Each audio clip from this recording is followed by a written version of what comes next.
inclusive no governo do Figueiredo. Quando o Figueiredo, a gente vai vender muito carro para o Irã. Armas para o Irã. A questão de venda de material bélico no Brasil, nesse momento, está crescendo muito. No texto de apoio, fala da IBEL, inclusive.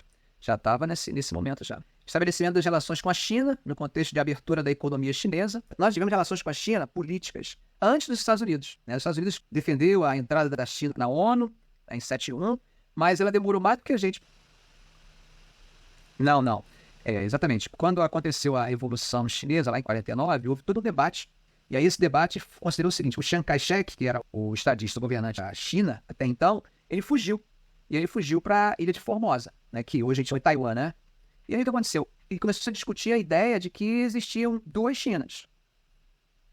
E aí, não pode ter duas Chinas no Conselho de Segurança. Para o Conselho de Segurança só existe uma China. E aí o que vai acontecer? Nesse momento, a União Soviética ela vai estar fora do Conselho de Segurança. Ela vai estar boicotando a chamada política da cadeira vazia. E aí o que vai acontecer é que eles vão escolher a China insular como a China de verdade. E não a China que era a República Democrática da China, né, que era a continental. Essa situação vai se perpetuar de 49, de 50 até 71. Aí o que vai acontecer a partir de 71 é que eles reconhecem, e aí o Brasil, por exemplo, não tem relações com Taiwan. O Brasil tinha relações diplomáticas com Taiwan. Para ele reconhecer a China, ele vai ter que fazer o quê? Acabar com a sua relação diplomática com Taiwan. Por quê? Porque não considera a China um Estado. E isso é uma coisa muito cara para a China até hoje e é um tema super atual.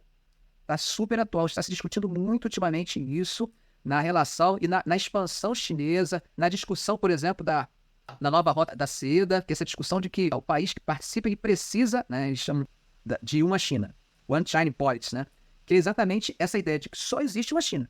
Você acha que só existe uma China? Beleza, fechou comigo. Você precisa, de alguma forma, pensar até que ponto você pode ir e não ofende, né, a ideia de soberania chinesa. Isso é muito caro para os chineses.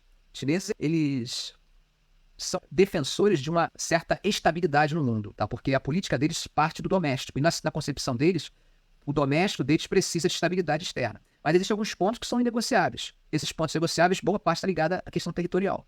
É aquilo que eles imaginam como território. Que não é exatamente o que a gente imagina, o território deles.